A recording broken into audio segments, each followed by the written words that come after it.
Hi, நாளைக்கு Friday, நாளை மறுநாள் வைகுண்ட ஏகாதசின்றனால நான் ஃபாஸ்டிங் இருக்கலான்னு முடிவு பண்ணியிருக்கேன். ஸோ அதனால் இன்றைக்கி வீடெல்லாம் க்ளீன் பண்ணிடலாம் அப்படின்னு சொல்லிட்டு யோசிச்சுட்டு இருக்கும்போது ஃபஸ்ட்டே பூஜை ரூமை நம்ம க்ளீன் பண்ணிட்டோம்னா அதுக்கப்புறம் வீடெல்லாம் க்ளீன் பண்ணி ரெடி பண்ணிடலான்னு சொல்லிட்டு ஃபஸ்ட்டே பூஜை ரூம் க்ளீன் பண்ண வந்துட்டேன்.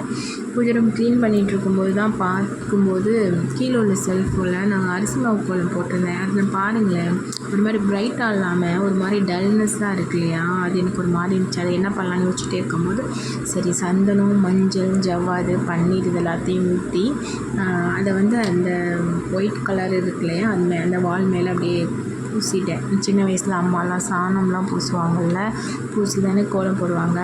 ஸோ அது மாதிரி நான் என்ன பண்ணேன், பூஜை ரூம் செல்ஃபில் சந்தனத்தை வச்சு நல்லா பூசிட்டேன். பூசி அது மேலே கோலம் போட்டேன். நல்லா பிரைட்டாக அழகாக இருந்துச்சு.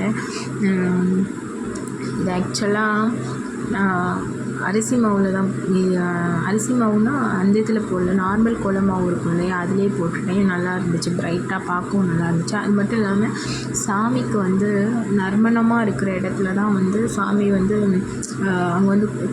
இருக்கிறதுக்கு ஆசைப்படுவாங்களாம், விரும்பி அங்கே தங்குவாங்களாம். ஸோ அதனால் இதையே நான் பண்ணிட்டேன்.